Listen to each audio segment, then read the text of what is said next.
A história das ferrovias no Barão de Mauá.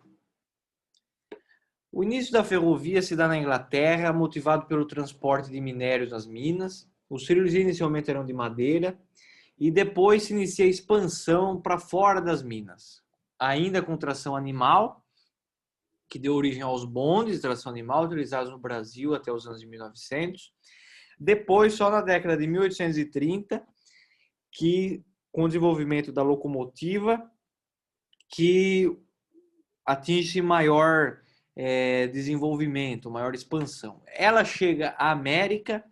Em 1862 é lançado o Ato Ferroviário do Pacífico, que dava início à construção da primeira ferrovia transcontinental, com 2 frentes de trabalho, 4.000 quilômetros, e durou 7 anos a construção. Mas o tempo de viagem de uma costa a outra dos Estados Unidos foi reduzido de meses para alguns dias. Aqui o mapa dela. Chegando no Brasil, a ferrovia, na década de 1830, quando se primeiro fala na ferrovia, até então era visto como um absurdo, e continuou sendo visto como um absurdo durante muito tempo. O Thomas Cochrane conseguiu autorização para ligar Rio a São Paulo, mas ele não fez isso devido ao alto investimento. O primeiro a investir em ferrovia no Brasil foi o Barão de Mauá, com a primeira ferrovia brasileira, a Estrada de Ferro Mauá, com apenas 15 quilômetros, ligava o Porto de Mauá, na Baía de Guanabara, até a Serra da Estrela, no Rio de Janeiro. De lá, ele não conseguiu subir a serra, exigia investimento muito alto, tinha uma integração com a rodovia União Indústria. A imprensa da época criticou ferrenhamente, as manchetes diziam que era uma máquina perigosa, que podia atropelar vacas, que incendiava pastos e congelava os passageiros. As pessoas já tinham medo e a imprensa ainda ajudava com isso, ajudava a causar o pânico. Depois, a terceira ferrovia brasileira, a Estrada de Ferro Dom Pedro II, hoje conhecida como Central do Brasil, ela foi feita para ligar o Rio a Minas e efetivamente subiu a Serra da Estrela. A partir de então, a Estrada de Ferro Mauá entra em decadência. Depois ela ganhou um ramal ligando o Vale do Paraíba, que era ligado à Estrada de Ferro Santos Jundiaí, em São Paulo, pela Estrada de Ferro do Norte. A Estrada de Ferro Santos Jundiaí, sem dúvida, foi e é a mais importante do Brasil. Foi idealizada por Mauá em 1855, ele investiu 25 mil libras no projeto, depois vende para os ingleses, porque ele não tinha recursos para construir, era uma obra muito cara. O projeto é então incorporado a São Paulo Railway, que efetivamente constrói. No entanto, no meio da construção é autorizada a rodovia Caminho do Mar e os custos da construção sobem. Então, o Mauá empresta 400 mil libras das empresas dele para os ingleses. E os ingleses nunca pagaram esse dinheiro, foi um dos motivos da falência do Mauá. Mas, em 1867, ela é inaugurada. Ela tinha um grande desafio, que era o relevo, 800 metros de desnível. Ela tinha 139 quilômetros, tem 139 quilômetros de Santos a Jundiaí, 8 em Serra, para vencer esse desnível. Então, uma declividade muito grande, de 10%, e para vencer isso foram necessários 17 pontes, 13 túneis e o sistema funicular, com 4 etapas de descida. Aqui a imagem do sistema funicular em Paranapiacaba, eram rodas que tracionavam cabos de aço movidas a vapor. Essa roda da direita tem aproximadamente 6 metros de diâmetro. Depois, o sistema começou a ficar obsoleto e foi necessária uma duplicação da via. Então, foi construída uma linha paralela, mais moderna, com máquinas funiculares mais potentes, de 1.000 cavalos, e uma declividade de linha menor. Aí, os comboios que operavam, quer dizer, nesse trecho de serra, no Serra Nova, ficaram conhecidos como locobreques, porque a locomotiva vinha junto com o comboio. No sistema antigo, era vagão por vagão. Então, esse sistema ganhou agilidade. Aqui uma imagem, as máquinas eram subterrâneas. Depois, na década de 60, novamente estava insuficiente. E aí, então, se pensou no sistema cremalheira.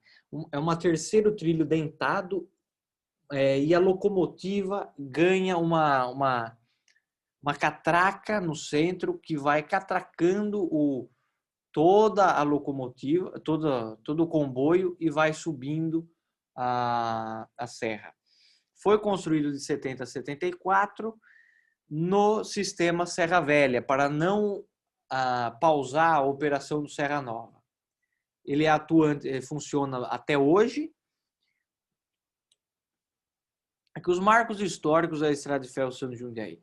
A estação de Paranapiacaba, a estação e vila de Paranapiacaba, construída exclusivamente para a ferrovia, e a Estação da Luz.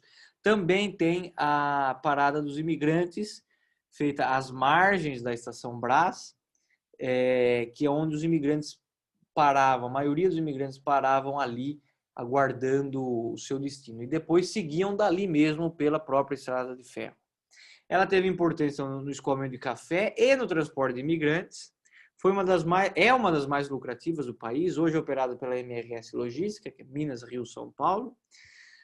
E na região metropolitana, os trilhos são operados pela CPTM. Foi a única ligação até o Porto do Planalto com o Porto de Santos até a década de 30, quando a Estrada de Ferro Sorocabana lançou o ramal Santos-Mairinque. Aqui outras ferrovias importantes, a Estrada de Ferro do Norte, como eu já falei, que ligava São Paulo a Rio, a Companhia Paulista, que foi pioneira na eletrificação de linhas e era referência na qualidade do atendimento, a Leopoldina, Sorocabana, também já falei, a Paranaguá Curitiba, que teve a atuação dos engenheiros Rebouça, os irmãos Rebouça, né? A Madeira Mamoré, que é emblemática devido todos os problemas financeiros, técnicos, mortes, doenças. A Noroeste do Brasil, que liga o estado de São Paulo ao Mato Grosso e também à Bolívia, até Santa Cruz de la Sierra, e a São Paulo-Rio Grande, que é a estrada de ferro da Guerra do Contestado, que ligava São Paulo até o estado do Rio Grande do Sul, passando ali por Minas Gerais, por Santa Catarina, onde teve a Guerra do Contestado. A decadência da ferrovia no Brasil se inicia com a crise do café. Todo o desenvolvimento ferroviário foi praticamente feito para o café, e então ela perdeu seu principal ativo. Corroborou com isso a má administração de várias empresas. Então, para não interromper o serviço, as linhas foram sendo estatizadas pela FEPASA, que é a Ferrovia Paulista S.A., e pela Refesa, que é a Rede Ferroviária Federal. O estado de São Paulo é o único que privatizou as linhas de todos os outros estados, que estatizou as linhas de todos os outros estados foi estatizado pela Ferrovia Federal. Junto a isso, teve, desde o governo de Washington Luiz, um incentivo maior para as indústrias e principalmente o Juscelino Kubitschek, que minou toda a possibilidade, com todo aquele plano de desenvolvimento, não só das rodovias, mas também da indústria automobilística. A ferrovia ficou esquecida, não se teve mais investimento nem manutenção. A malha, o resultado disso é que a malha encolheu 20%, dos 38 mil quilômetros que se tinha na década de 50, passou para um pouco mais de 30 na atualidade. Então, na atualidade, na década de 90, teve a privatização pelo governo Fernando Henrique Cardoso, numa tentativa de reaquecimento. No entanto, o transporte de passageiros foi deixado de lado, porque as empresas que ganharam as concessões viram que não tinham condições financeiras de tocar o transporte de passageiro. Hoje em dia tem um setor muito ligado à mineração, a Estrada de Ferro Vitória Minas e a Estrada de Ferro Carajás, ambas operadas pela Vale, que tem transporte de passageiros ainda. Exceções, e são estradas de ferro em franca expansão, em duplicação, aumento de capacidade. Hoje em dia, toda a malha brasileira é dominada pela Rumo Logística, empresa brasileira do grupo Cosan, que também detém a Comgás e a Raízen. O futuro, as projeções para o futuro são boas, mas não a curto prazo. Em 2018, o governo Temer criou o Fundo Nacional para o Desenvolvimento Ferroviário, numa ideia de alavancar um pouco isso. Na atualidade, o ministro Tarcísio Gomes, da Infraestrutura, vem implantando a operação Double Deck e dando continuidade a essas obras aqui, iniciadas em vários governos, desde a década de 90, não concluídas. O Ferro Norte, a Transnordestina, a Ferrovia Norte-Sul, que sofreu várias expansões. A Ferro Norte visa ligar novamente a Malha Paulista até o Mato Grosso. A Transnordestina, que é uma ferrovia de integração do Nordeste, a Norte-Sul, que é outra ferrovia de integração, como eu disse, que vem sofrendo expansões. E o Ferroanel Metropolitano, na região metropolitana de São Paulo, nos mesmos moldes do Rodoanel, visa desviar o fluxo de trens internos da região metropolitana. E tem um trecho, apenas o trecho oeste, pronto, inaugurado lá na década de 80, que garante a operação da Santos Jundiaí, porque seria inviável os trens de carga passando pelas ferrovias antigas da Santos Jundiaí dentro de São Paulo. Aqui algumas curiosidades. A cidade de Aparecida recebeu o apelido de Do Norte. É um apelido que se tem, não é nome oficial, justamente por causa que era a Estrada de Ferro do Norte que chegava lá. A música Trem das 11, da Dona Irã Barbosa, foi inspirada no trem do Cantareira. Era um trem que ligava isso já lá nos anos de 1900, que ligava a zona norte de São Paulo até o município de Guarulhos.